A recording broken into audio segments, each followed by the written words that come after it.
Which standards are you referencing? I'm sorry, you mentioned state had issued a number of different standards. Right. Well, those are actually goals. So the 40% below 1990 levels by 2030 and 80% below by 2050. Those are actually goals. They're not mandates for the community, but the city council at the January 12th meeting did kind of set that as the floor that we should be shooting for, and we should try and exceed those levels. So the city council has asked staff to develop strategies that would help the community exceed these state's goals. And again, would that go as part of one of the elements, or just the general plan process as well, or would it be independent of that in terms of adopting those? It would be part of the Climate and Environmental Action Plan, but I think it would be integrated into the general plan, but I would defer to Community Development Department staff on that, how they get integrated into the different components. But there is certainly a lot of overlap. Just trying to figure out how it all fits in together in terms of how it's looked at. So that was all I had. Thank you. Thank you, Commissioner Ladson. Commissioner McMahon, Commissioner Link, any questions? Oh, thank you. I'm getting head nods. So I just had one quick follow-up on this. This is the second meeting that we've had where we're talking about things in the general plan and public community outreach. And the Acorn has been referenced both times as kind of the primary source of contact for residents. Great shout out to the Acorn. It is our local paper and a great source of community news. But I wanted to make sure that we all understand that the ad buys that are happening there are only for the print option. When you read an article online through the Acorn, those ads are actually driven by Google. And so I just want to make sure that the city's aware that when you're doing an ad buy, you're only buying for the print as opposed to the print and online. And the other thing I wanted to make you aware of is that Acorn's delivery isn't universal throughout the city itself. It is primarily to single family homes. And so we do not, they don't have a door-to-door delivery in the any of the apartment buildings, a significant number of the gated communities, condos. So I just want to make sure the city is aware of what's being distributed and who you're getting it to. So I just want to make that quick comment before we move on. Yeah, thank you. Noted. All right, thank you. All right, I appreciate your very thorough report, sir. Thank you very much, Mr. Brooks. Thank you for inviting us. 8B, we'll be moving on to the Department Report 8B. Consistency of the City Capital Improvement Program, CIP, for fiscal years 2021 and 22, and 2022 and 2023, with the Thousand Oaks General Plan presented by Senior Planner Ian Holt. Mr. Holt, you have the floor, sir. Thank you. Just give me a moment here. All right, can everyone see that? Yes. All right, so yeah, as Chair Buss stated, we basically have the general plan consistency review of the capital improvement program for the next 2 fiscal years. I would like to note tonight I also have Brent Zakaida here. He's a budget officer, Liz Perez, facilities manager, as well as Nader Hadari, who's the deputy public works director and city engineer. And they would be available to answer any questions regarding any of the projects or the budget associated with the CIP.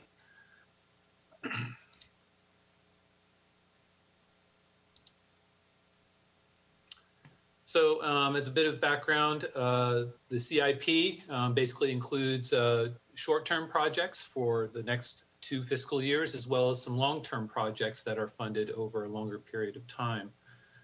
It's organized into 11 project categories, basically dealing with facilities, housing, landscape, streetscape, library, open space, stormwater, street, transportation, traffic, undergrounding, wastewater, and water. So the Planning Commission's review, it's required under California Government Code Section 65401, basically that the Planning Commission needs to report on the consistency of any public works project in relation to the adopted general plan. And our evaluation basically took a look at all the different project categories for the next 2 fiscal years and looked at the overarching general plan goals, as well as the individual goals and policies contained within each of the general plan elements. So first off is the facility projects. We'll just kind of quickly touch upon some of those, but we have rehabilitation upgrades to the variety of city facilities, including the CAP, teen and adult centers, transportation center, as well as the golf course, and of course the municipal service center. Also, there is part of the money is assistance to CRPD for the construction of the Conejo Creek Southwest project. And that project is going to be split 50-50. 50% of that is actually going to be paid via the Quimby fees that have been collected by CRPD through development in the city. And so these projects all basically are consistent with the general plan's goal as far as providing an overall framework for a planned and unified community, providing a balance of facilities throughout, as well as providing and maintaining park and recreation facility. And then other elements such as our social element dealing with quality services and programs, and also our public buildings element as well.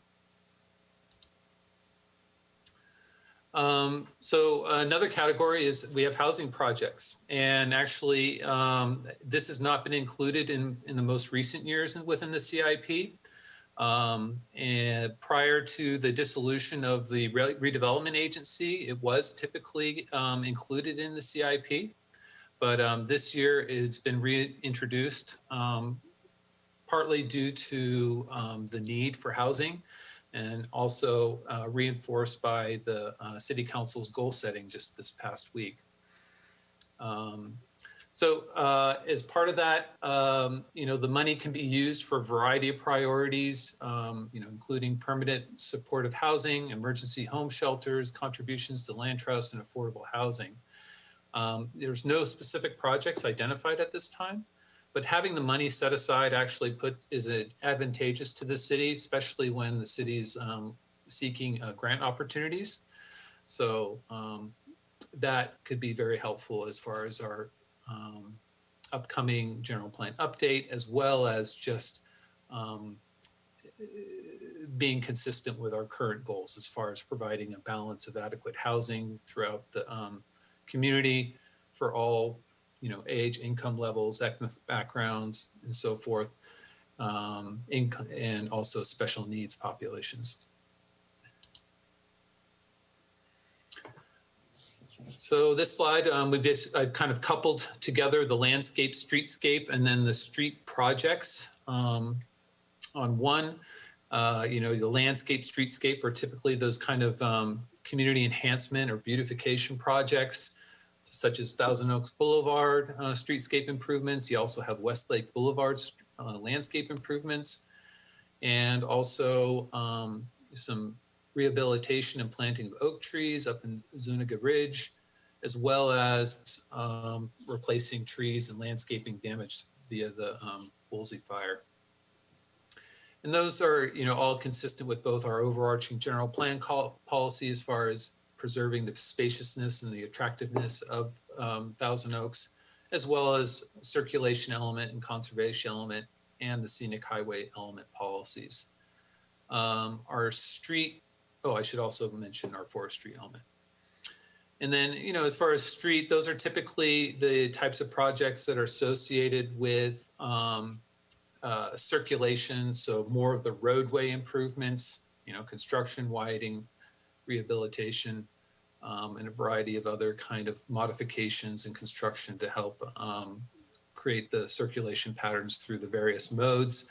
So those are all consistent with both our general plan overall goal for integrated circulation and transportation systems, as well as circulation element policies and our safety element policies as well.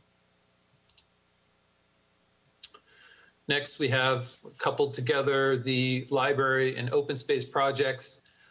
There's a variety of library system upgrades, whether it's fire alarm or public address systems, lighting, and also a variety of interior remodels for both of the libraries. In terms of, and those are consistent with both our our public building element, as well as our social element goal. And then we have a variety of open space projects where we're acquiring land that have open space resources, and also a variety of trail improvements to the newly acquired open space, approximately a little bit over 80 acres, I should say. And then the variety of typical renovation and construction projects within the open space, all trail related. And then one of the more significant projects being the bridge construction across the Rio Caneo Creek down by the Hall Canyon treatment plant.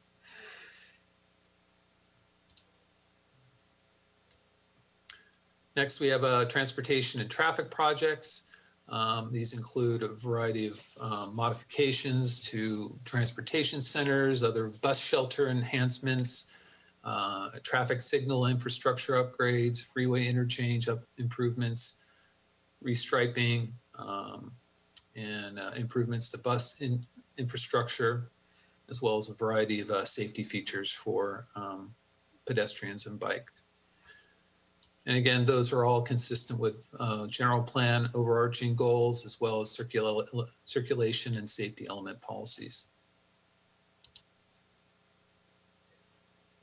Then we have the variety of wastewater and water projects. So the focus on that for the wastewater is primarily on the Hall Canyon treatment plant, and also the implementation of its master plan. And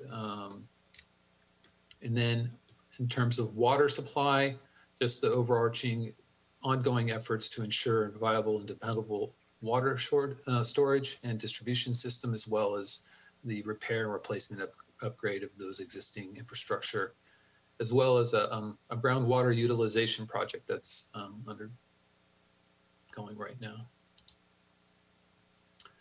So other projects, we have undergrounding of overhead power and communications facilities. That's consistent with our scenic highways element policy coordinating program to kind of remove those from those scenic corridors. And in terms of stormwater, basically addressing and managing the collection of stormwater runoff, as well as the variety of improvements to those facilities, all to help support our safety element goals to make sure that those facilities are, meeting the ongoing performance that's needed, as well as protecting flood damage. So just real quick, just at the end of last month, as far as the timeline, the City Council Capital Facilities Subcommittee reviewed this proposed CIP. Tonight, the Planning Commission, we're asking you to review for general plan consistency. Tomorrow night will be followed by the City Council study session on the proposed CIP, with the anticipated public hearing and adoption in June 8th this year for the final CIP. So with that, staff's recommendation is that the Planning Commission finds that the proposed capital improvement program for the next 2 fiscal years is consistent with Thousand Oaks General Plan, and then that this finding be conveyed to the City Council. And that would conclude my presentation. Thank you very much, Senior Planner Holt. Do any of my fellow commissioners have any questions or a motion? Commissioner McMahon. I did have a couple of questions. At the beginning, fairly into the beginning of this, under residential policies, it talks about an approximate housing mix of 80% single family units, 20% multiple family units, and that whole bullet point, is that obviously was what was set as a goal way back when this was established. Is this what the goal still will be when we do our new general plan update? Or are we scrapping that and starting over with, because I know we've talked about, affordable housing, we've talked about the mixed use and all that. So is this part of it being scrapped and started over? Well, it's not, I mean, we are evaluating this, yes, under the current general plan goals. I think, as far as revisiting that ratio of 80% single family to 20% multifamily, that would be a byproduct probably of the preferred land use alternative. Like what, in terms of the types of housing types does that plan anticipate?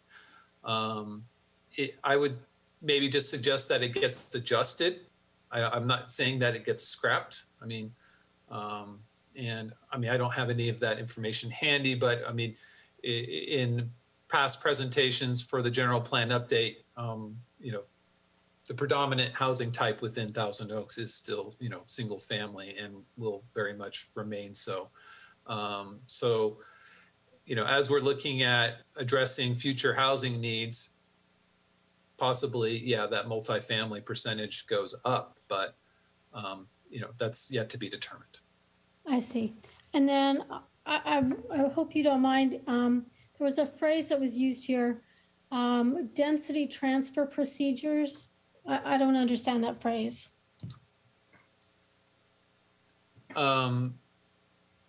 It says within steeper slope areas, clustering of single-family units could be achieved through density transfer procedures while maintaining neighborhood compatibility. Oh, okay. You're looking at just the attachment to the staff report, correct? That has all the list of general plan goals and policies, correct? Exactly, yes. Okay. Because we didn't really cite any of those in terms of the CIP analysis. No, I was that's just before you tonight. That's yeah. all. So that is a policy to allow the clustering of residential development in those constrained lands that have topographical resources that need to be protected and so forth. So they would be denser in those areas. That's what that means. Correct. I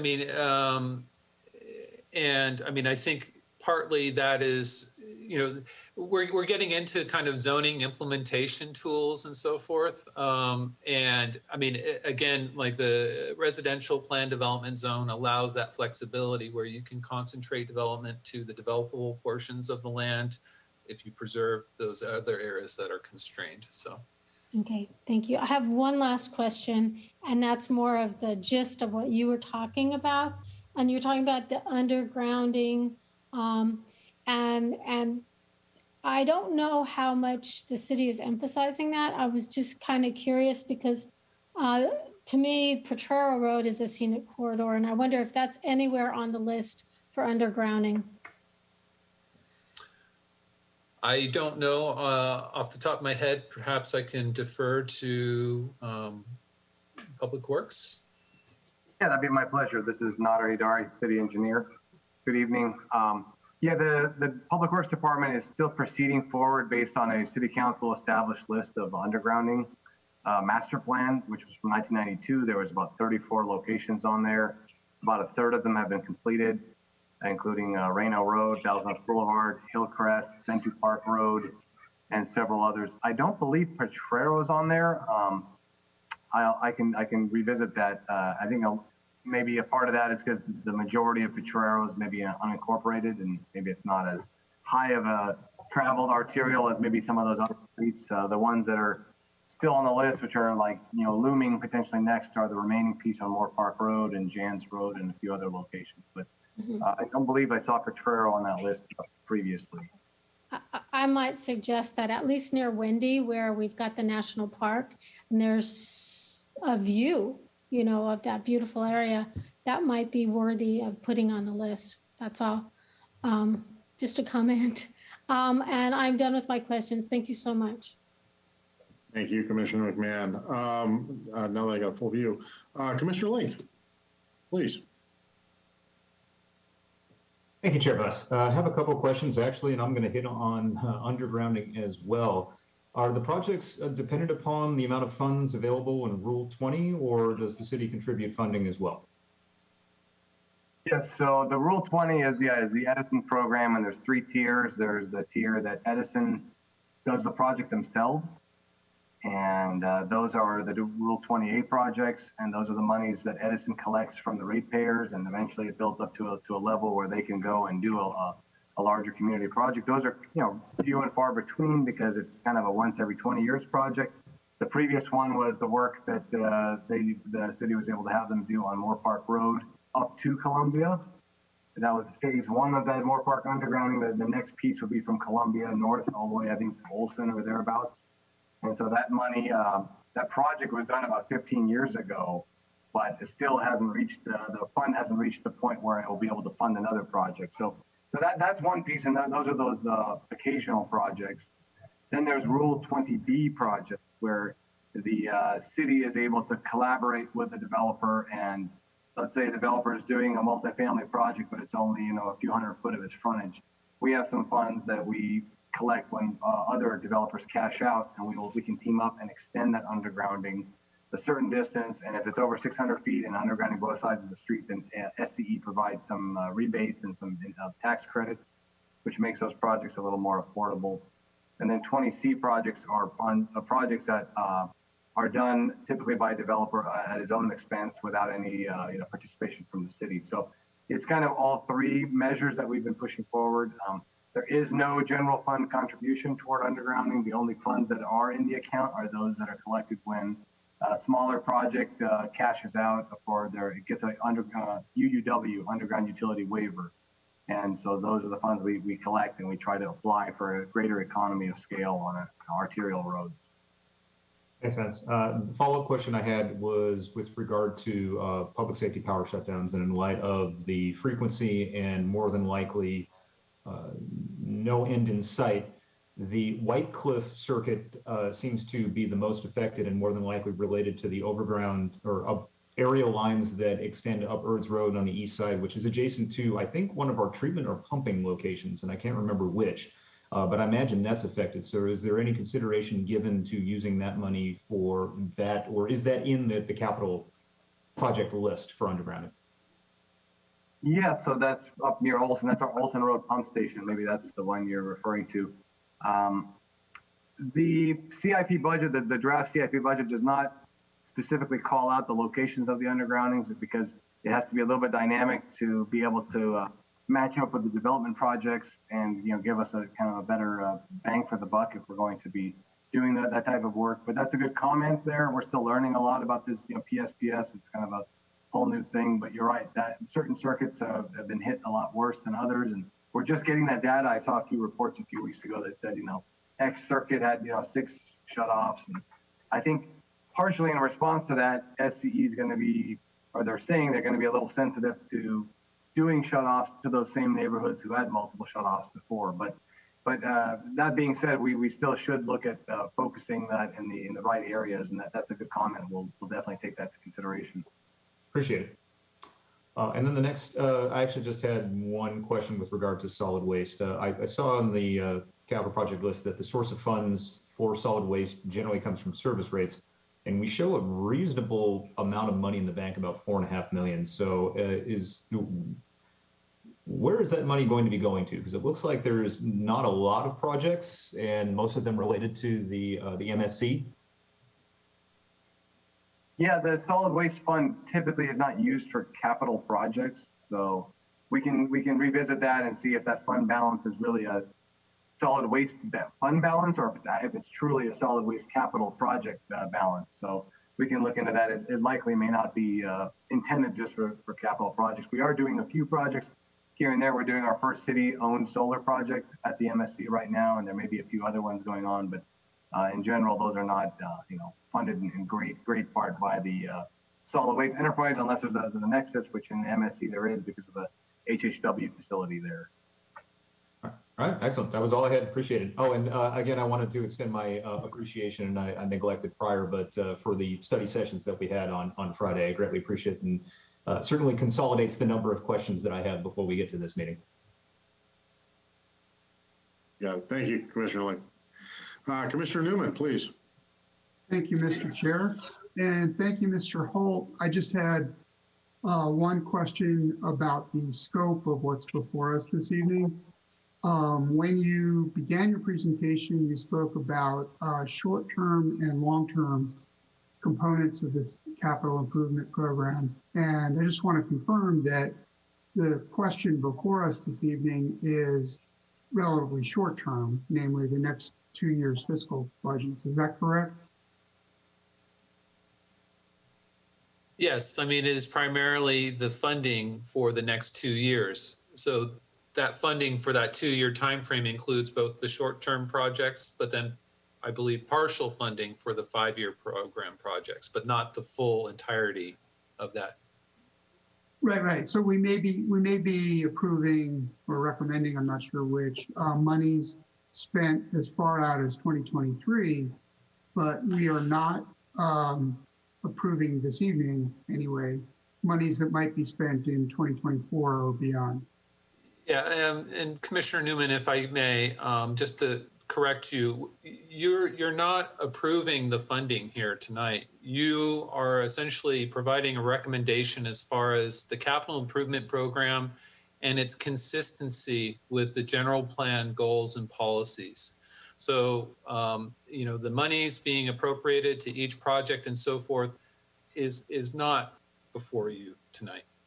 Yeah, thank you. That's a good clarification. But again, coming back to the scope question, the consistency that we're being asked to consider is constrained in scope to 2023 and not beyond. Is that correct? It's for those projects that fall within those 2 fiscal years. So those are inclusive of 2-year short-term projects as well as 5-year long-term projects and their proportion. So 2/5. If it's a 5-year long project, you're approving the consistency that the 2-year portion of that 5-year long project is consistent with the general plan. Right. I think we're saying the same thing. That we're looking at its alignment with the general plan. Yes. And we're doing so through the next 2 fiscal years. But at some point in the future, we'll look at alignment again for years beyond that. Correct. Great. Exactly, and that may be relative to a different general plan at that point. That's why I want to be very clear about the scope of what's before us tonight. Just a quick clarification, you're correct. It's only for the fiscal year 22 and 23 capital projects. But as a best practice, staff includes 3 additional years to include projects that might take a little bit longer, and also as a plan moving forward to see what we have to look out for in the next 3 years. So, but right now we're only looking at those first 2 fiscal years. Very good. Well, thank you for confirming that. And I guess just as a comment, I want to endorse the comments made by Commissioner McMahon. We're all in favor of more undergrounding, especially in that Potrero area, and by Commissioner Link, regarding the seemingly more and more frequent power shutdowns we've been having. I think that definitely does merit more examination. That's all I have, Mr. Chair. Thank you. Thank you very much, Vice Chair Norman. Commissioner Lanson, please. Thank you, Chair Buss. And I guess I'll pick up on somewhat of a similar theme. I know the governor just passed some kind of resolution with regard to preparing for the next wildfire. I haven't had a chance to look at it, but I don't know if you guys did and whether or not there's going to be any budgetary issue that will require the city to implement something to implement whatever it is the governor did or to take action as to whatever the governor did. Yeah, I can just quickly respond to the infrastructure component of that. We're not seeing any additional new projects that will come up that we will need to respond to or that we will be mandated to do. So I think we're covered in our draft capital improvement program. The state will not be, as part of that program, mandating we do something to assist with regard to fire prevention or minimization of the issue, right? Not in terms of our infrastructure. There will be, for the Southern California Edison and for the fire district and so forth, I believe, but but it doesn't look like anything that directly connects to us. Okay, yeah, I just want to make sure we're doing everything to protect this mountain behind us as best we can. And then the last is kind of just the foundational issue that I get asked a lot on these kind of things from some people is, you know, we have 3 priorities. Is it work in that we use all the money towards priority 1? And if there's any money, we go to priority 2, or how exactly are these projects paid for? What happened was in 2009, City Council came up with 3 various priorities, priority 1, 2, and 3. Priority 1 being the most significant or the most time oriented projects. So the priority 1s address health and safety, legal, regulatory requirements, and then in 2015, we added another caveat that if it's a City Council top priority project or project type area. So what happens is initially the project managers, when they go through and request that the various projects go onto the wish list, come up with a priority. And usually what we do is during the review process, we do make sure that we look at priority 1 projects initially first, and then the priority 2s are necessary but not essential. And then priority 3 projects are the nice to dos. It would be nice if we have any extra money, which is tight right now, but and those would be put off a little bit further. They might be in that year 3, 4, or 5. So that's we kind of prioritize them. But yes, usually what we do is we make sure that those that are priority 1 have budget to actually move forward within the next couple fiscal years. So if it's a priority 3 in 1 fiscal year, it doesn't mean it's going to be moved up to priority 1 in the next fiscal year. Every 2 years when we look at the budget, it's reevaluated. So things change. So priorities will differentiate between various budget years. Thank you. That's all I had. Thank you, Chair Buss. Thank you. You got it. Thank you, Commissioner Lanson. That was very informative. I am actually out of questions there, but everybody got mine and then some. So all I will follow up with is if you guys need any help deciding where to spend those money and want any of my pet projects, please send me an email. I'll be more than happy to give you my list of things that I'd love to see in the city. But that was a wonderful report. Do any of my commissioners have a motion for this? We actually do have to vote on this. I'll make the motion. I move that we find the proposed capital improvement program for fiscal years 2021 through 2022 and 2022 through 2023 to be consistent with the Thousand Oaks General Plan as stated in the resolution, and direct staff to convey this finding to City Council.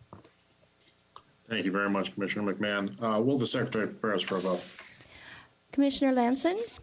Aye. Commissioner Link? Aye. Commissioner McMahon? Aye. Commissioner Newman? Aye. Chair Buss? Aye. Motion carries 5-0. Thank you very much. All right, now we'll be moving on to 7A. So we're going to the public hearings. Will the clerk please open the public hearing? Item 7A, hearing having been advertised as required by law, is hereby open to consider Agenda Item 7A, Special Use Permit SUP 2020-70327, to allow a sports training facility with an alternative use of parking facilities within an existing industrial complex located at 2382 Townsgate Road. The applicant is Harkan Enterprises, Inc., and this is regarding Future Elite Academy. Thank you. Presenting on behalf of staff is Senior Planner Lori Young. Lori Young, you have the floor. Thank you. Yes. Good evening, Chairman Buss and members of the Planning Commission. If you give me 1 second with this.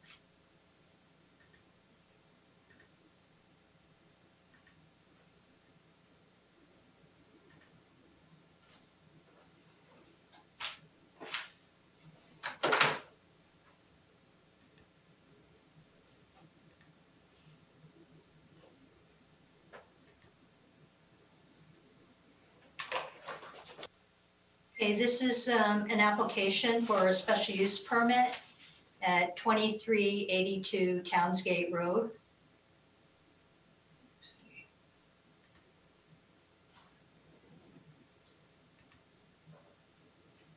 As you can see, this is the area sort of bordered by Townsgate to the north and Hampshire Road to the south.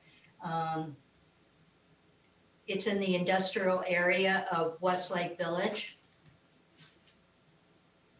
The request is to operate a gym in the M1 zone. And the applicant is also requesting approval of an alternating shared use of parking facilities. And this allows projects when there's a parking shortage to be able to share parking with the other tenants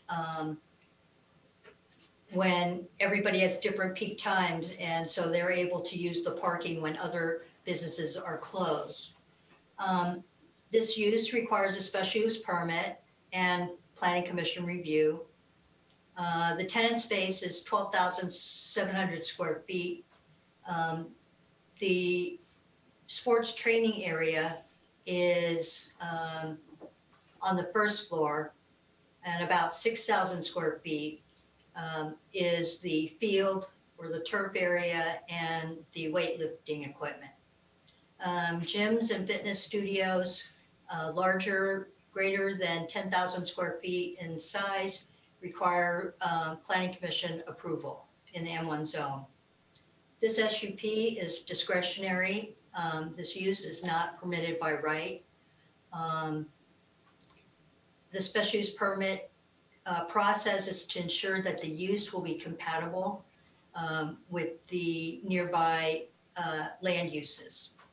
And the Thousand Oaks Municipal Code places the burden of proof on the applicant to demonstrate that the use will be compatible with the surrounding uses. In order to approve the request, the Planning Commission must make 5 findings. Project has to be consistent with the general plan. The project needs to comply with all the laws, regulations, and policies, including the municipal code. Project will not be detrimental to the public health, safety, or welfare, and project conforms to CEQA, and that the project is compatible with the land uses in the vicinity.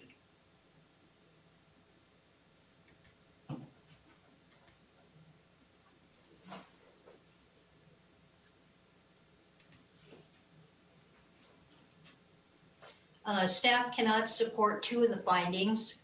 The first one is the project does not comply with the number of required parking spaces required by the code.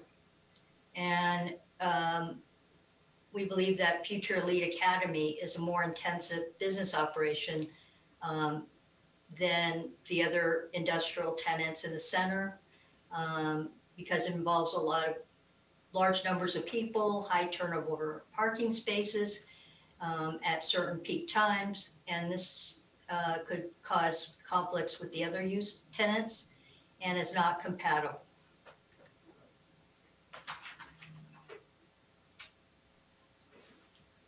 This is the aerial view of the site.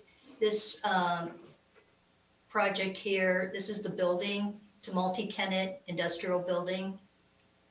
It fronts on Townsgate Road and Triumpho Canyon.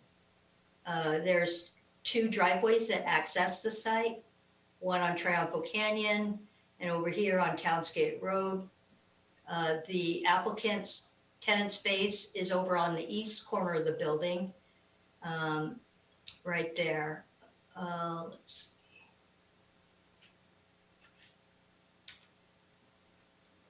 This is a picture of the site plan. Unfortunately, the north arrow is going on the bottom, so you have to turn your head around when you're looking at this. This is Townsgate Road, and this is Triumpho Canyon right here.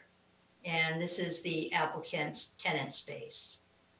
Right next to it is the Westlake Autoscape business.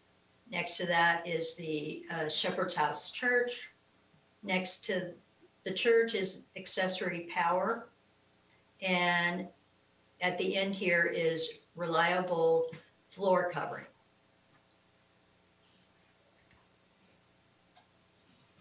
The site history, this project was approved in 1975 to allow construction of the 57,000 square foot industrial building. It's a multi-tenant industrial building and they call this development Townsgate Center. One thing to note here at this site is that 3 tenants were granted approval of the alternating parking program. One was for Booster Average Sports Training Facility. The other was for Elite Fitness. And the third one was for the Shepherd's House Church, which is still located there. And at the time, the Planning Commission thought this was a perfect use because the peak parking demand times were on Sundays when the other uses were closed.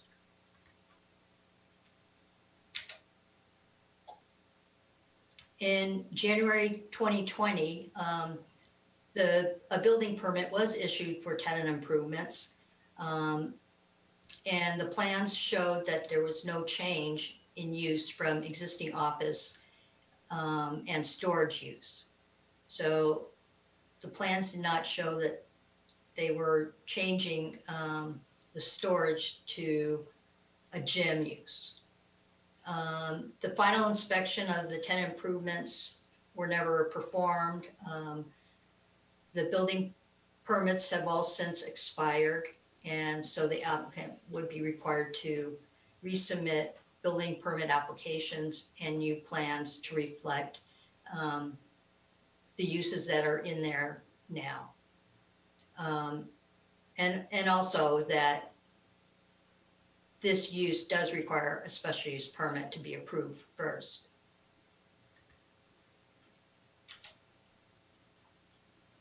Future Elite Academy focuses on sports training for elite youth athletes. They also train high school, college, and some professional athletes.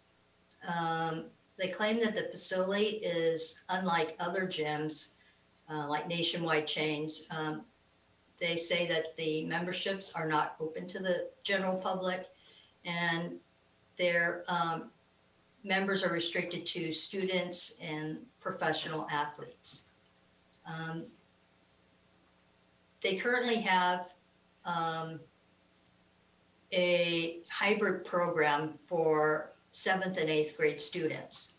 The students get a combination of sports training and academics. Currently, they have 55 students enrolled in grade 7 and 8th and 8th grade reclassification.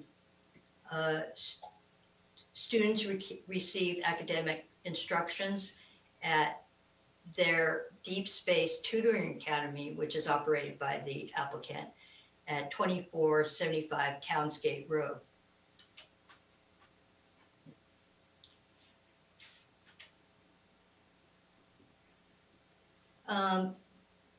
The applicant states in there, they provided a training and operational schedule.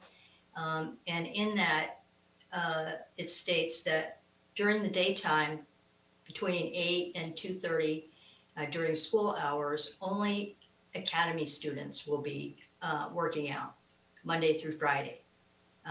These students are divided into 2 groups.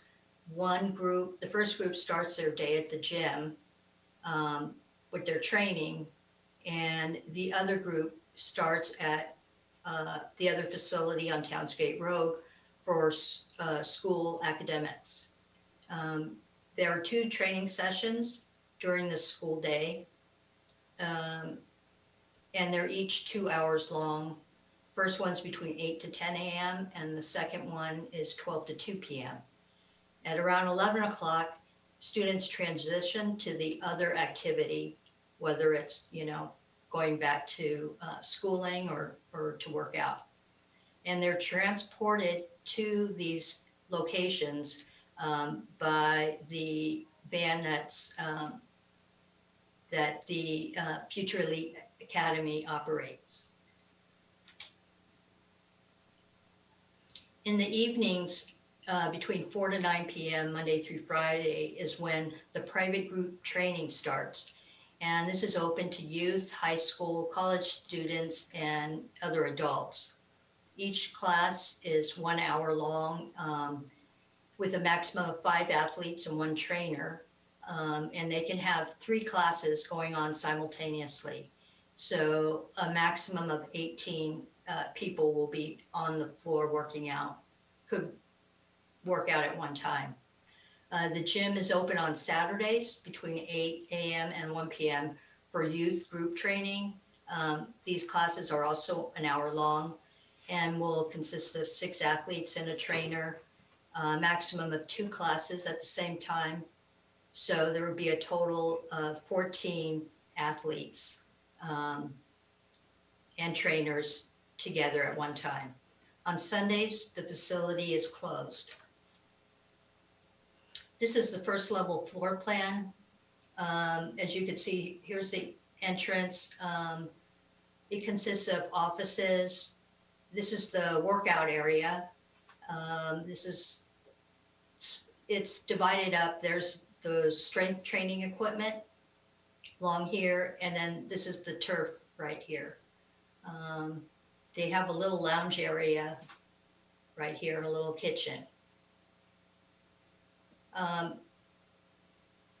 There was some discussion about how the applicant was trying to submit correct plans, but wasn't able to. And at one point in, I think it was around March 22nd, they did submit a brand new SUP and plans, but then told us to disregard that. So I just wanted to mention that.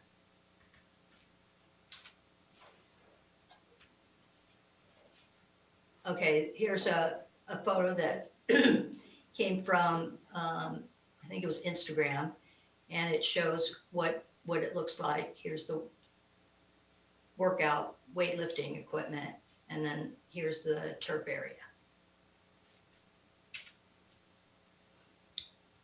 This is the second floor level, and it just consists of basically offices up here. Here's a conference room, and it's open below.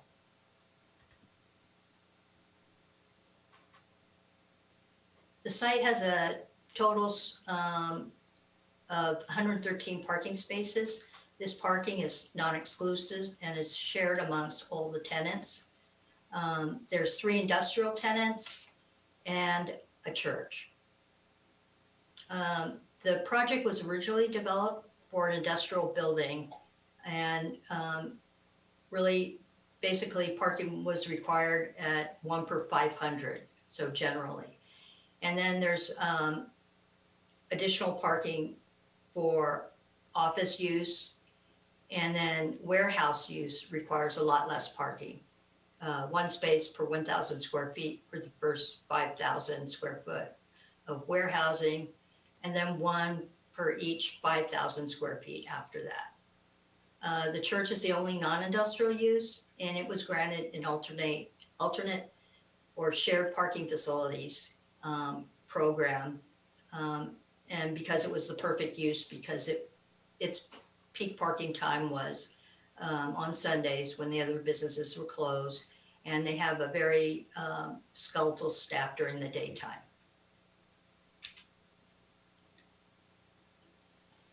Parkings for gyms are based on a total of the mix of floor area uses. In this case, 1 space per 200 square feet for the turf area and the weightlifting equipment room, and then 1 per 200 for all the other additional area. Like if you had aerobics, that would be, you would have to, parking would be a lot more, it'd be 1 per 45 square feet. Based on the code, this operation would generate a requirement of 55 parking spaces. When looking at the other tenants and adding up their parking requirements, including the parking program that was approved for the church, we come up with 73 spaces for a total of 128 spaces, and therefore coming up with a 15 space parking deficit.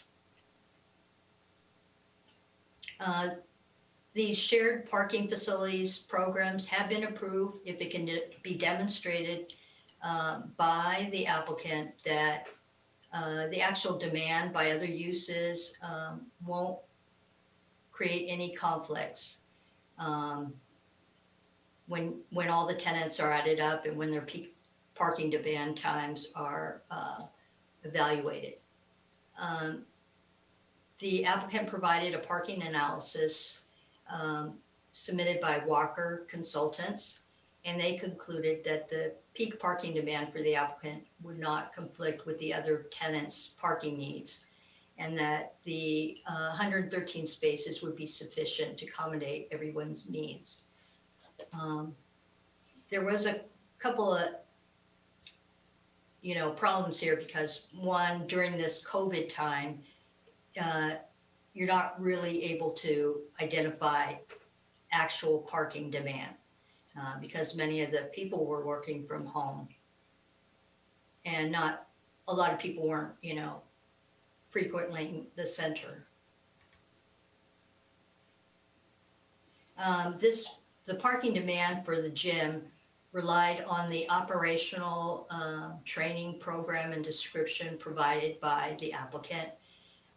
It went into detail about what types of activities, what classes were going to be offered, how many employees, how many athletes, what hours were these classes, how would the athletes get to the building. What we noticed was that this description was not consistent with the activities and classes that we saw on the applicant's website and social media. It appears that this gym is involved in a lot more intensive uses than what is presented in the training schedule. A couple of other things, whether it's going to make a big difference or not, but looking at the whole parking evaluation together, there might not be a complete understanding of what's going on. For one thing, Autoscape, the next door neighbor to Future Elite Academy, I guess they started a social club and also have some special events on Saturdays when they bring out the cars and people walk around. So that was not considered as part of the analysis. And it was discussed that at 4 o'clock is the peak parking time for Future Elite Academy when the other businesses are winding down. So they may be winding down, but they have not yet closed. So there could be a few conflicts there.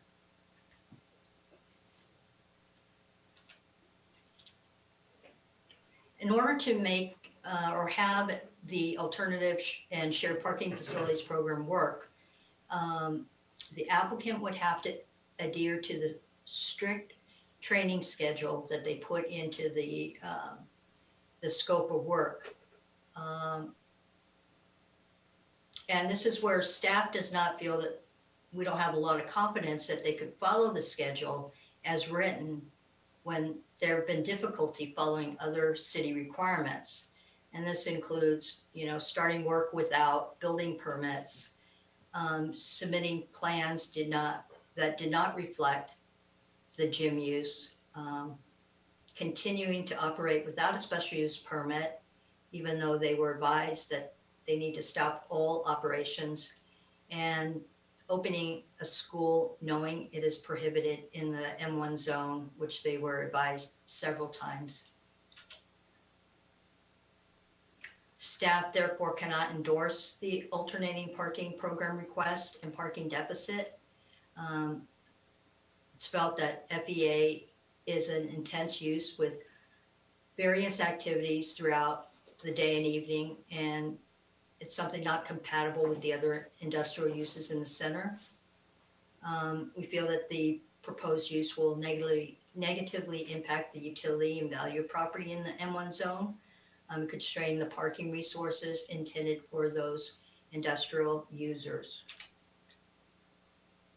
And with the emphasis on the young elite athletes, this may deter other industrial uses from locating here. One example was the Leaf Cannabis Dispensary project, which was denied by the council because of concerns having the young people from Future Elite Academy next door to this type of use.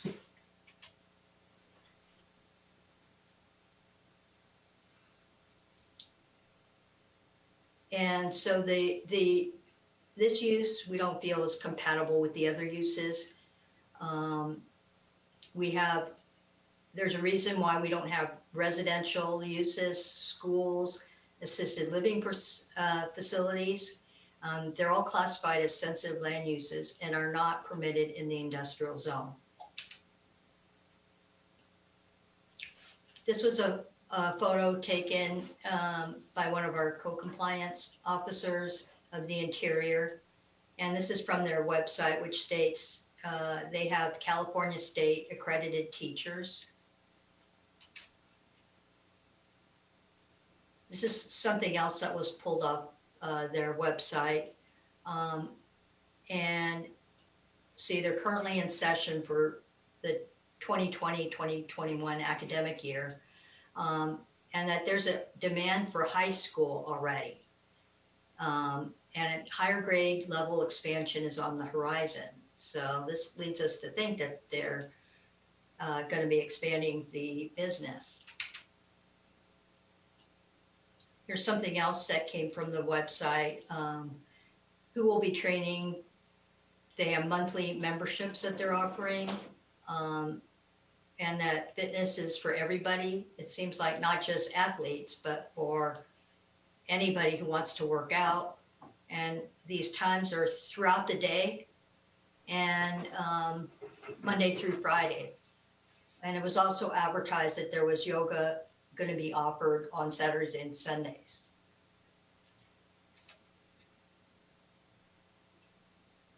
This is something that we saw on, I think, Instagram.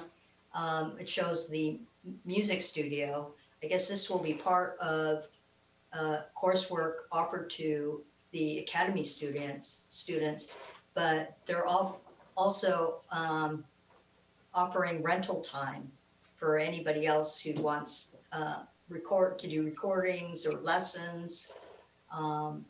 This was not included in the operational schedule that they provided to us. And this is the latest thing that we saw. I mean, is this a new use? This looks like a hair salon or barbershop service that they will be providing, which is also not part of the training schedule. In conclusion, we feel that Future Elite Academy is a beneficial program and is an asset to the community. There's nothing like it that exists now, but we don't feel it's compatible at this particular site. The project does not comply with the Thousand Oaks parking requirements, and we feel that there could be future conflicts with the other tenants. The gym provides a more expansive scope of work than found in the training schedule that they provided. And with the school, it just seems like a more intense activity. The use is more like a commercial operation, which would not be compatible with the other industrial uses.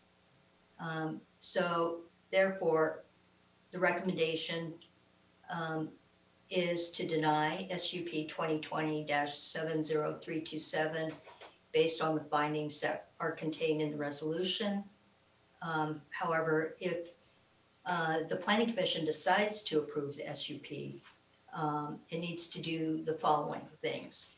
It needs to provide findings of approval, those 5 findings. needs to state that the project satisfies CEQA, and staff will bring back the project to the Planning Commission after it's been reviewed with the applicant. That concludes my remarks. There's another thing I wanted to add is that in the staff report, table 4 was referred to, but it was really incorporated, the information was incorporated into other tables. So that's why it's not shown. So that was an error. And there are other people here tonight also. Steve Kearns, Planning Manager, Jeff Ware, Building Division Services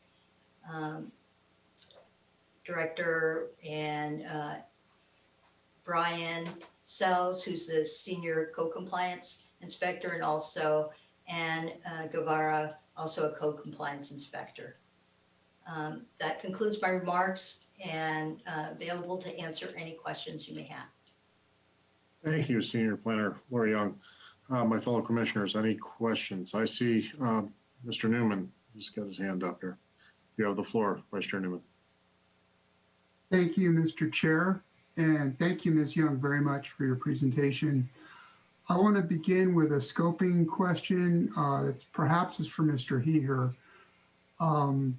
Less than half an hour before we began our sound checks this evening, we received a different set of plans than those that were included with public notice with the agenda that came out last week. And my question is, what is before us this evening? Which set of plans should we be using in our assessment of this application? That's a great question, Mr. Newman.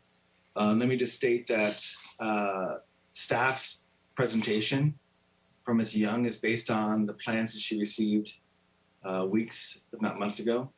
So to your point, if there are new plans that are being considered by the applicant, that the applicant is adamant must be the ones that are going to be reviewed, we would need to have that discussion. From right now, I'm not positive that that is the case. As you heard Ms. Young earlier, she made a comment that there were a new STP and some plans that were submitted in the end of March of this year. And then once we made an inquiry as to the purpose of those plans, we were informed that it was a mistake and to just move forward with the hearing as scheduled right now. And so based upon that, I think we need a little bit more understanding from the applicant, because whatever your position is, whether it's going to be to deny or to approve, you certainly need to be doing it based on the set of plans that they, being the applicant, are seriously considering as their plan. I mean, that's what we have to present for you.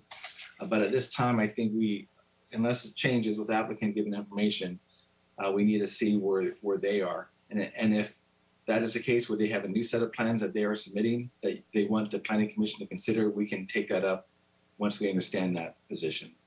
So do I understand correctly then? And thank you for that. Do I understand correctly that our alternatives are either A, to approve or reject the application, including the plans previously received?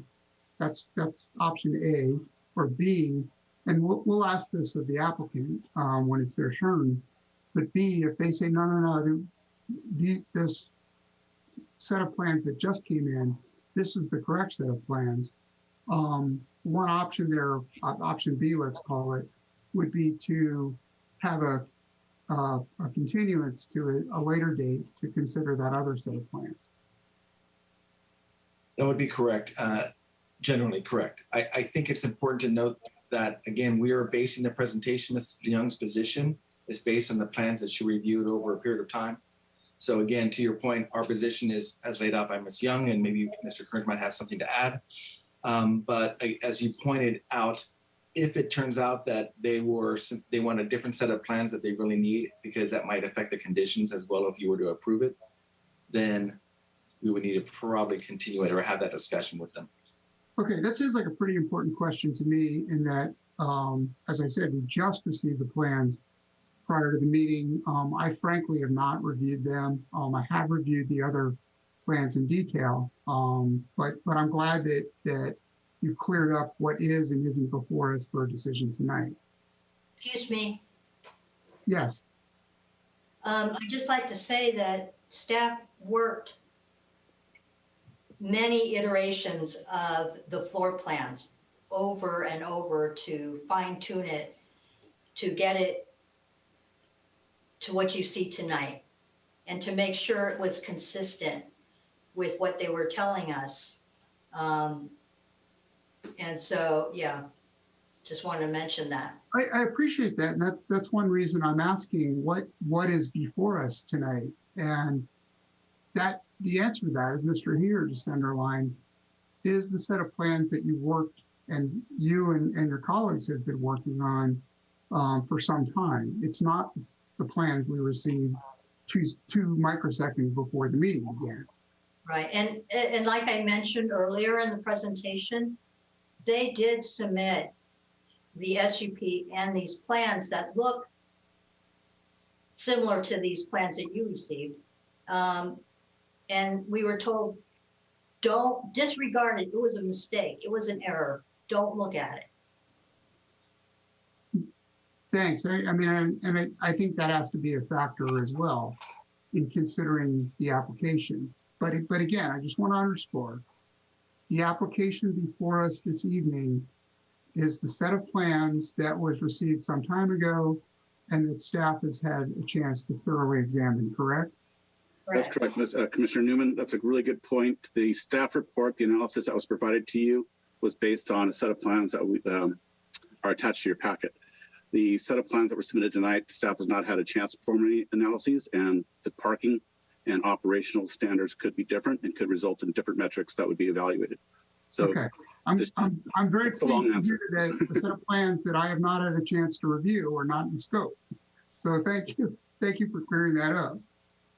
With regard to Ms. Young's presentation and an area that is in scope, you've indicated that there is training, and I'm sure the difference between tutoring and a tutoring center in the school may come up later in the hearing. But with regard to whatever business activity FDA is engaged in an M1 zoned area, my question is the city aware of other tutoring facilities, not schools, but tutoring facilities, such as SAT prep, that are in M1 zoned areas elsewhere in the city? I believe there's another one, but they're more of a like one-on-one, it's a small thing. It's not like students are enrolled there every day through an entire academic school year. So how does that work? It's essentially an office in an industrial zone? I believe so. I think Mr. Kearns might have an answer to that. Yeah, most of our tutoring centers are located in commercial zones. We have had a few in the past that did occupy industrial areas and operate there. They are considered in our code as a training facility. So training facilities are allowed in the M1 zone, and that's how they've gotten in there. The intensity is one thing we do have to take a look at. That's really an interpretation of our code as to how they qualify and how they fit into our code, because you have to look at uses, because it's not one size fits all by any means. So you look at the code, look at the uses that are listed, and interpret it to see if it fits that use.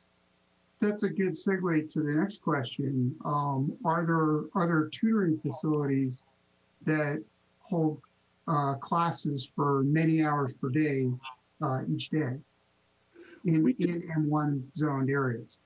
We did reach out to many of the tutoring centers. A lot of them are not available because of the COVID order, and they're just not operating like they normally would.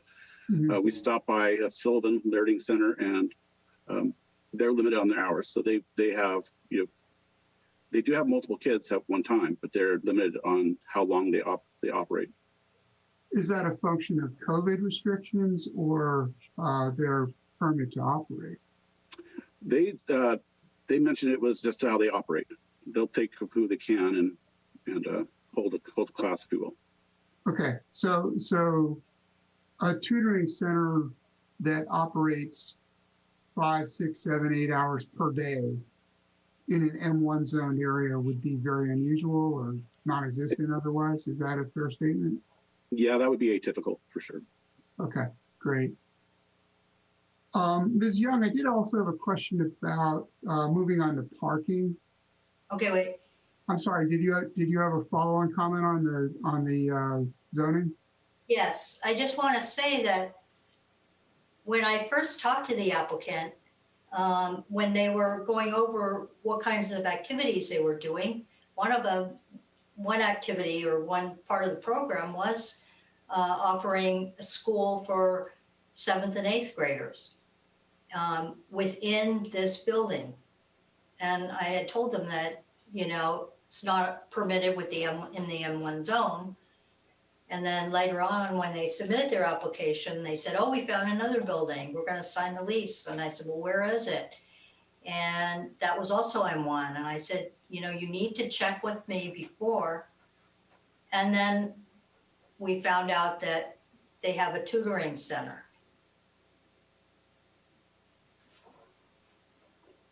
Okay, and on that, I mean, before we move on to parking then, you mentioned several instances where there was, I want to pick a neutral word here, let's say a disconnect between the initial representation of an activity and the later discovery of actual activity. And my question on that is, how was the city discovering these disconnects?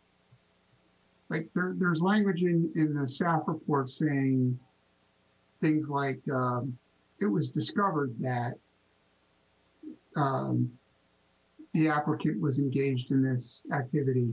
How was that discovery made? Many of those instances occurred, I believe, through when code compliance was out doing their COVID checks. And, you know, maybe they'd like to speak on that issue. The other thing is we saw, well, I've heard from other tenants about what was going on. They informed me that they were concerned. And then also, you know, on the news and then on the website. Yeah, and of course the website is public or an Instagram feed is public. And I believe you showed, is it the case, well, let me ask it as a question. Is it the case that you showed pages from the website and or from the Instagram feed that were at variance with what was represented as the business activity in the application? Yes, well, they were not supposed to be operating at all, for one thing. And then two, it just doesn't match what they're saying in the operational schedule. If I may, Chair Buss and Mr. Newman, you may remember there was a very brief statement about Leap Dispensary having an application for a location next door to this location.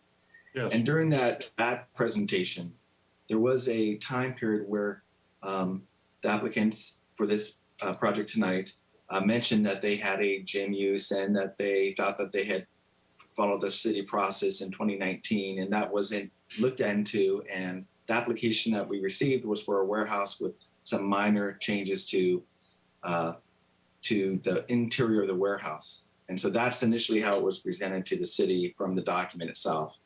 Once we learned more about the gym use and this new program that they wanted to process, that's when more attention was given to what are you actually proposing here exactly, and then based upon that, they were informed that they needed to go through a SUP process or a special use permit process.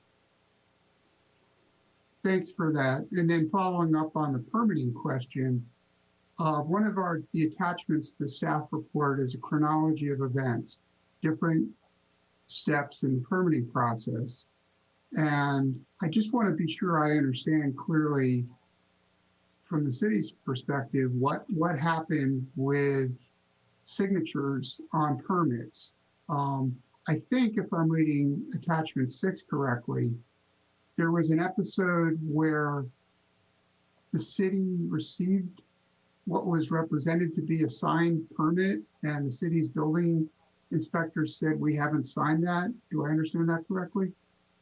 Yes. I could. If you may, Mr. Kearns or I, if I would just jump on here. So as you look at attachment 6, there's a history of information that we provided to you regarding various instances that we had.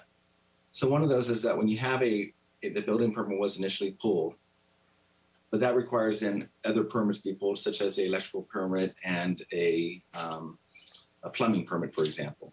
Those were actually requested initially, but not pulled. So as time went on, no inspections were being done, no permits were pulled for the electrical or for the plumbing. But then what happens is we received a request to sign off on the permit, and the city received a document that had a signature for signing off by a building inspector of some. That's where the signature was located. We took that in, and the city's position is that based on our review of the document, not one building inspector for the city signed off on any document like that. Not only that, but there was no pulling of the plumbing and electrical permits. So those would never have been finalized either because they were never pulled those permits. And the final thing is there was information on that document for example, a mechanical permit, which was never even pulled by the applicant in the first place. So that was signed off on. So the city's position I want to be very clear about this. The city's position is that no city inspector, no building inspector for the city signed off on that document. They do not recognize the signature. So at that point, what was decided was that we would hold off on any further building inspection permits until they follow the process of getting an SUP. And if you were to approve this project, the conditions include a requirement that this applicant needs to get those permits pulled, processed correctly, and the inspections be done correctly. Okay, but up to this point, right now, today, April 12th, the city has not signed off on building permits, and it sounds like there's some permits that haven't been pulled, let alone signed off on. Is that correct? That is correct. All right, thank you. The final question I have is on the parking. I just want to be sure I understand. This is table 2 in the staff report. Parking is based on floor area in part, and table 2 shows that the square footage for the front entryway in the building plan would require 2 parking spaces. And my question on that is, why would a front entryway require any parking spaces at all? Well, that's just how the code, measures things. And when you we look at gross floor area, and that's where a parking study or parking analysis could look at and say, well, certain areas won't generate parking, and those people are already there. Okay, but for purposes of code compliance, the city's required to allocate a set number of parking spaces per a set amount of square footage, depending on what, and the ratio of those may differ, I understand, based on zoning, or land use type, but there is a requirement to allocate a set ratio of parking spaces to floor space. Is that correct? That's correct. It could be like a grocery store where you have people in the front, but less people in the back, but we still count the whole, gross floor area. Right. Okay. So it's not like the city's saying, well, we think there's going to be 15 people stuffed in the front hall. That's not the case. Right. But there is square footage, and it is required that any square footage should have some ratio that's not zero to parking spaces.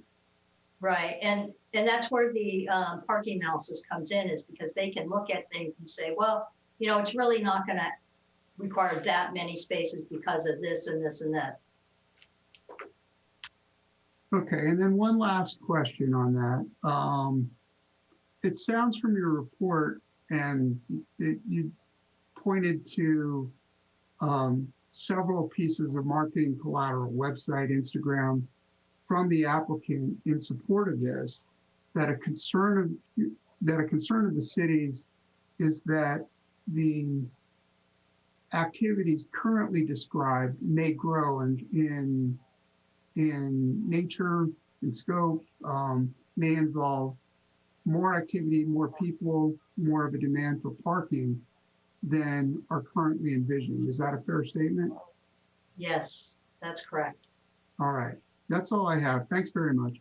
If I could just add to that, the two main concerns in front of you tonight from planning perspective are the compatibility issue with the other tenants in the center, as well as the parking supply versus the actual parking demand. So those are the two concerns we made in the findings, and that was in the staff report as well. And I probably should follow up on that, just to be clear on what you're referring to there, Mr. Kearns. When we, as planning commissioners, grant a special use permit, there are 5 tests that we apply. And 3 of them are not in question, but 2 of them are. One is compatibility with surrounding uses, and one is parking. Is that a fair statement? That is a fair statement, yeah. All right, thanks very much. That's all. Thank you, Vice Chair Newman. To any of my other fellow commissioners, I see Commissioner McMahon's hand up. Yes, thank you. I did have a question about Autoscape. What type of business is that? That's vehicle storage. Okay, and you mentioned that they were doing, you had 2 comments that they were doing some extra social events that hadn't been noted before. And then you also said that they weren't in the parking study. What was it, the whole business wasn't put in the parking study, or was it just these extra social things that were not in the study? No, they were included in the parking study as one of the industrial uses. What wasn't included were, and I found out by calling them, I saw something on a website where they mentioned about having this social club, which are really for members that have their cars parked there, and just a place where they can hang out. And then also on Saturdays, they were having like infrequent events where they take all the cars out from the building and park them in the parking lot and have coffee and walk around and talk to each other.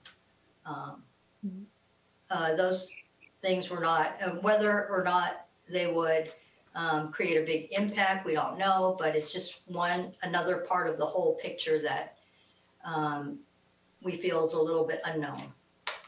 Okay, and was the parking study done by an outside consultant? Yes, it was. Are they here today? Yes. Okay, so I can ask the follow-up question to them. I guess my last question is, did you have any comments from the other tenants with regard to how they feel about this potential new tenant and how it would impact them, or if it would impact them? Yes, I did. In the beginning, when I was first working with them, I had several calls from tenants who were concerned about the parking and that Future Elite was taking up too many parking spaces.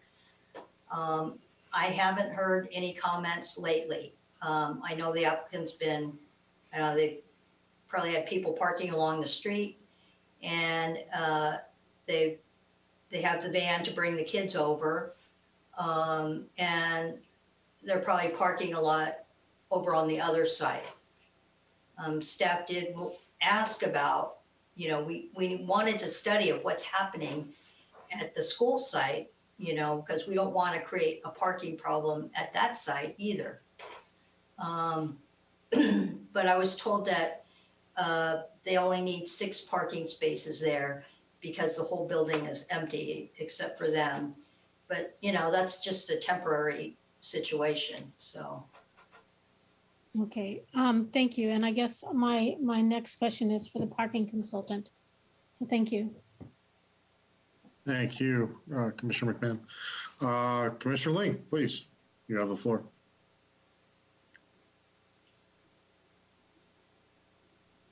Commissioner Link, you are muted, sir.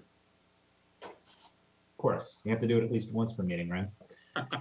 So for my own edification, and being that I work elsewhere and not familiar with all the zoning, but and for the viewers as well, what constitutes the M1 zone aside from industrial park? I mean, what uses are allowed as a result of that zoning or in that zoning? Well, there's like warehousing, packaging, manufacturing. These uses for like an M1 zone, you know, all of any kind of like harmful stuff, you're supposed to all keep it within the building. So generally not a use that would contemplate any kind of gathering that is sensitive, like medical facilities or schools potentially. Right. Hospitals are not permitted in, you know, in a industrial area. I mean, in our city, we have them, you know, that's also a PL zone. Playgrounds, you know, I mean, a lot of cities just don't allow sensitive uses in an industrial area. But there are cases where it's okay when, you know, it's demonstrated that there won't be any problems that, you know. And that would arise out of a special use permit. Correct. Okay. And then I have quite a few questions for the parking consultant, but how many iterations of the report, the parking report, were created? About 4. Okay. What happens is that one part of the puzzle would change, and then that would involve changing the other items to be consistent. You know, so there was the floor plans, and there was the parking study, and then there was their scheduling. So it was a case of when you change one, everything else changed along with it. So the project description was essentially fluid. Yes. Okay. Was the methodology with which the shared parking analysis conducted discussed prior to being implemented by the consultant? Well, the city told them that the only way you would be able to go in, since by code there was a deficit, was through this providing the alternative parking analysis.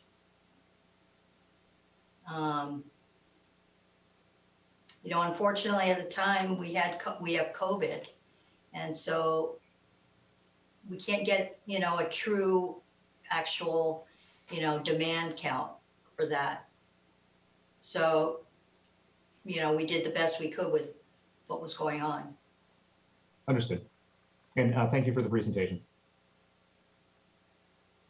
Thank you, Commissioner Link. Commissioner Lanson, please, the floor is yours. Thank you, Chair Buss. I only have a few questions since my commissioners did such a good job getting all the ones I had ready to ask out of the way.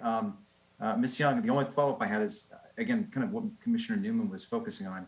I know we were looking at pictures from Instagram and other social medias. Did somebody, it sounds like somebody from the city staff went into the facility to see something. Is that correct? Right. Code compliance went and inspected the 2 sites several times, and that's where they got the photos from. And code compliance, who would have that been? Just to. Byron Sells, Ann Guevara, and I believe Jeff Ware. I'm not sure if he actually went there. Well, he's on the line. Maybe he can. Commissioner Lanson, if I may. Yes. So yes, there were many situations in which staff went out there, whether to, based on complaints that we received, to see if there was operation happening, again, because they don't have a permit to operate at this time. So it was to even establish that there was operations even going on. And then with COVID, there were concerns and complaints received regarding a gym being operated during COVID. And so again, staff Again, how the county worked with health orders would be that city staff, for example, Thousand Oaks would actually be the initial investigator for the county and then report to the county and have the county review it and make decisions on issuing orders. So that was done. And I will tell you that in this case, orders were issued to stop operating due to COVID concerns. So those two things have happened. So there were observations made by staff. And as Ms. Young stated, we do have co-compliance officers, if needed, to discuss, again, basic observations that they made during their times out there. My only question is whoever saw the facility, did it basically the pictures that Ms. Young had in her presentation, were those accurate depictions of what they saw?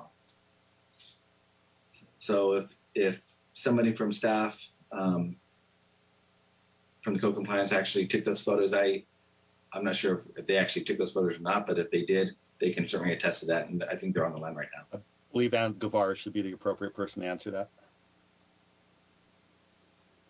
Can you hear me? Yes. Okay. So I did conduct several visits to the facility. Most of just were follow-ups from the complaints that we received from the citizens that gym was operating. Out of the visits that I did go inside, witness adults working out inside. And a lot of my exterior observations were of youth being dropped off between the school and the gym, and also working out inside the gym portion. So again, in terms of, I don't know if you saw Ms. Young's photographs, which again, I think Mr. Heger were taken from Instagram and other things. I don't think the staff took the pictures. I don't know if you saw those pictures, but I'm just trying to see, does that basically represent what you saw? Yes, the picture with the students in the classroom, that was one of the times that we did go out to the school. So that was a photo that my partner, Byron Sells, took that day. And then the other photos, I believe, were photos taken from their social media, such as Instagram or Facebook. Okay, great. Thank you. That's all the questions I had. Thank you, Commissioner Lanson. All right, everybody asked a lot of good questions, so let me see what I got here. I want to follow up on Commissioner Link's question about M1 scope. We talked a lot about industrial warehousing uses. My question is, do churches, social clubs, and batting cages fall into that M1 designation? Because all three of those things either currently exist or have existed at that address. It's, we look at it on a case-by-case basis through an SUP. Okay. But, okay, but the reason I'm asking is because literally a church is 2 doors down. And you're saying that the auto place that stores cars next door is actually also being used as a social club. Right. Well, we don't know. I'm trying to understand because we're talking about parking analysis and whether or not these people are using more parking than we anticipated. I'm curious if the other approved uses that may not necessarily be industrial are currently using more parking than maybe was anticipated when they were approved. The business operator of Westlake Autoscape told me that he has an agreement with the excuse me, church and also with UCLA at their facility to use their parking lot, maybe on Saturdays. Okay, okay, that's good to know.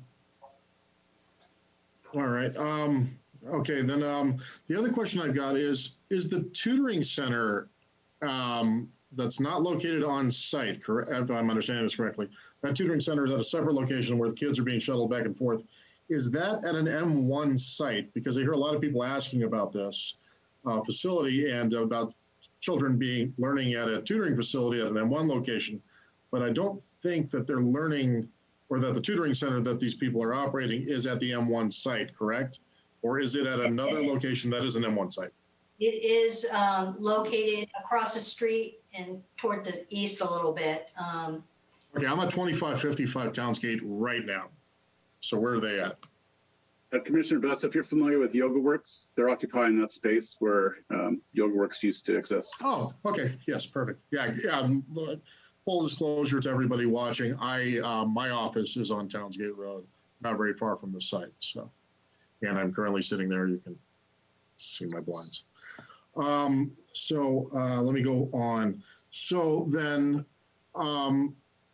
is the site that's off location, is that one that's been approved by the city and they're in compliance over there? Or is there an issue with this business in its entirety operating with the city? Because my understanding is right now the city's telling me that they are currently operating a business out of compliance at this location. But is the location they're operating at where their tutoring center exists, is that in compliance with the city and an existing business that's recognized? The tutoring center is called Deep Space Tutoring Academy. Okay, so it's a separate LLC and everything, right? Well, I have not found Deep Space, that name, anywhere at all. And when they came in to get their business license, they put Deep Space, Tutoring Academy. Okay. Probably wouldn't trigger us, looking out for future Elite Academy. Gotcha. So, Commissioner Butts, if I can clarify, a tutoring center in itself has been interpreted via our code to be allowed wherever training is allowed, training facilities are allowed. Okay. This originally, when Future Elite came in, they had a classroom use, a school use within their existing tenant space. We advised them at that point that they could not have a school in the M1 zone. Subsequently, they got a business license at the Yoga Works location for a tutoring center. Copy that. Okay, that makes sense. Yeah. I appreciate that clarification. That's what I was trying to understand. I was trying to wrap my head around how they've got two different facilities, two different businesses. I do also want to make sure I understand. This business currently exists and is currently in operation, despite the fact that we're discussing whether or not they should be allowed to be in operation. That's correct, right? Yes. And this business also was responsible for the denial of another business next door that was reviewed by the city council, is what you're telling me. Yes. If I may, Chair Buss, I would just say that they certainly came to the meeting to express concern and opposition to the leaf dispensary application. Okay. Oh, yes. At the end of the day, city council made a decision at that night to deny leaf dispensaries. So we may or may not, they may not have any responsibility for that, but they were there as an existing business and a representative of the business community here saying that they did not want that business present, despite the fact that they were operating currently without city permission, essentially, right? Well, as stated earlier, when I brought up the leaf dispensary issue, it was because during that opposition that they expressed, they mentioned that they were going to operate this gym and training facility and this unique type of business that they were presenting to this. And that's how we got into, wait a second, what are you actually doing at this location, or what are you proposing? And that's how we started this whole process with the SUP application. Got it. Okay, that makes sense. I had a question just for clarification, and I think I already know the answer, but there is street parking on Townsgate, correct? Between Camp and Westlake Boulevard. Correct on that? Yes, there is. Okay, I see some heads nodding. Okay, that's confirmation, yes. I believe that's all of my questions for you guys. I am looking forward to the presentation from the applicant. Mr. Chair? Yes. Oh, yes, Commissioner Newman, I'm sorry. Vice Chair Newman, please, you have the floor. Yes, thank you, Mr. Chair. I just had a couple of quick follow-ups on questions from yourself and Commissioner Lanson. Commissioner Lanson asked about on-site inspections by city staff. And my question on that is that a normal activity either for code compliance or planning staff when there's some question about activity at a site? Well, just Lori, I'll take this one, please. There was an active building permit that would still be going through the inspection process for the first permit that they pulled, which was for the for bathroom remodel and some storage use and stuff like that. If I could add into here, this is Jeff Ware, Building Services Division Manager. There were actually no building inspections conducted at this property on the existing issued building permit. The inspections that were being conducted were twofold. Initially, it was because we received complaints that building improvements were being conducted without a permit. That was the initial one that eventually resulted in the issuance of a stop work order while the permit process was moving forward. The second issues that were there, code compliance was there for, were primarily in response to COVID compliance on behalf of the county. The code compliance officers of this city and many other cities acted as ambassadors for the county of Ventura in its efforts for COVID compliance. And many of the following subsequent inspections were related to that particular activity. Okay, I was actually asking a slightly different question, which is whether it's customary for city staff, either code compliance or planning staff, to go on site to a location. In the case of code compliance, it's customary, isn't it, for city staff to go on site if there are complaints received? Correct. Okay, and then same question for planning staff. If an application is under review, is it customary for city staff, maybe not 100% of cases, but in some or many cases, to go on site to inspect a site? Yes. Absolutely. It's part of the review process. Okay, so it's... The difference is, in this case, they're already operating. And that leads me to the other question I wanted to ask, which follows on Chair Buss's question. Does the applicant hold any permit for the business that is currently operating from the city? Any permit from the city for the currently operating business? No, they do not. Okay, that's all I had. Thank you. Thank you, Vice Chair Newman.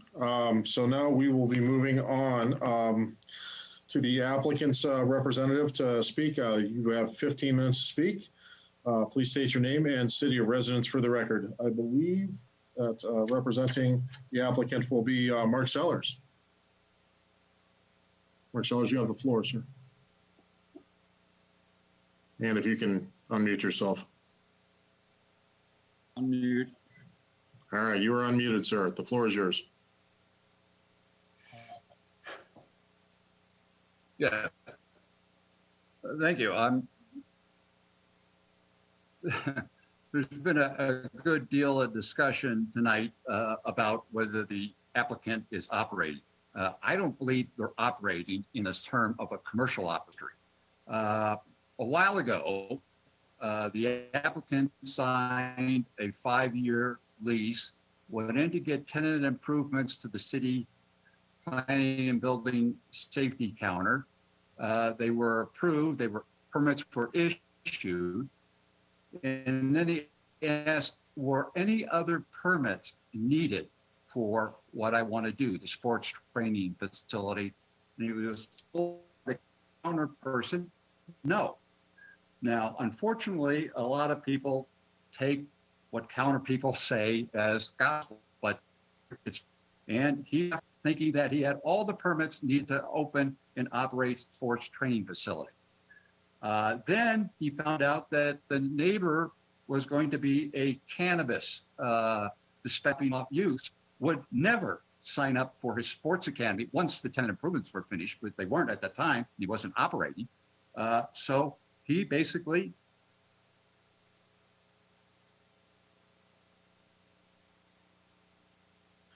I believe that we have lost Mr. Sellers. Is there another representative for the applicant available? Yeah. Well, I think I'm back, but I don't know. This is. Yeah, Mr. Sellers. Yeah, we don't have a good connection with you, sir. I'm here. Can you see me? I can hear you, but I cannot see you. Mr. Sellers, if you could turn off your video, it might help with the audio. Thank you so much, Michelle. What? I don't know if we're going to get Mr. Sellers All back right, here. I'm going. So we fought that. We went to the city council, and the city council basically said, hello? Mr. Sellers, you keep cutting out, sir. Hello? Can you hear me? Yeah, now I can hear you. And now we can't. All right, we are going to have to re-advise. We went to the city council, the city. Mr. Sellers, can you hold up for a minute? Mr. Sellers, can you hear me? At this point, does anybody have a contact phone number for Mr. Sellers? I think that we should recess for 10 minutes, see if we can establish a connection with Mr. Sellers that's useful, and then continue the meeting if that's okay with everybody. Please. All right, let's do that. We're going to go ahead and recess for 10 minutes. We will be back at 8:17. In the meantime, we'll try to figure out if we can get Mr. Sellers back on. Thank you. This is Michelle. I will give Mr. Sellers a call and give him the call-in information. You got it. Thank you so much, Michelle. And I'll see everybody back here in 10 minutes.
Okay, I think we're back. All right, I believe that we also have our presenter. So just to bring everybody back to speed, we are on agenda item 7A. We are now going to hear from the applicant and their applicant representative, which is Mark Sellers. I believe we have a good connection with Mr. Sellers now. So Mr. Sellers, you may begin again, because we did not get much of the beginning of your presentation. One thing, Chair Buss, is to make sure Commissioner McMahon is back. Oh, shoot. We're going to hold up for a minute and make sure that Commissioner McMahon returns. Thank you very much, Commissioner Lanson, for noticing that.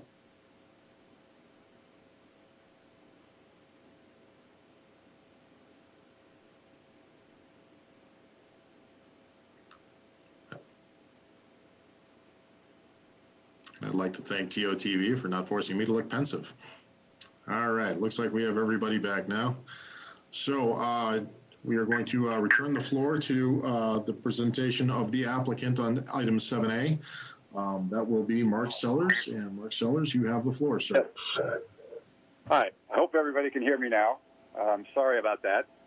I was just pointing out that the applicant has never operated one of these facilities before. The applicant is new in this kind of use. The applicant went down in the building and safety. Actually, first the applicant signed a 5-year lease, went down to building and safety and said, I want to do some tenant improvements. He got those tenant improvement permits for those tenant improvements approved. And he asked, is there any other permit that I need to operate this training facility? He was told over the counter, no, there wasn't. That's it. He probably shouldn't have relied on the representation from somebody in building and safety over the counter, but he did, and went back and started on the tenant improvements. And then they suddenly discovered that the property next door was going to be a cannabis dispensary.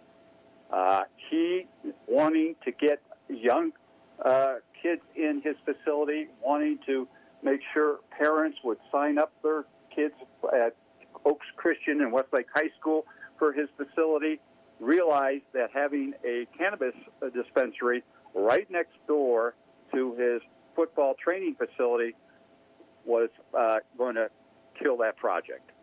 He knew that it was either the cannabis has to move or I'm losing my lease. I don't have a business. We went to the city council. The city council basically said, we want to see something for our kids, and the cannabis business can go find another location. And that's was the first time anybody ever mentioned you need a special use permit, or we think you need a special use permit. It wasn't even a firm conviction from the planning director. And just for a little bit of history, I represented Billy Miller. Billy Miller was a football star at Westlake High School, went to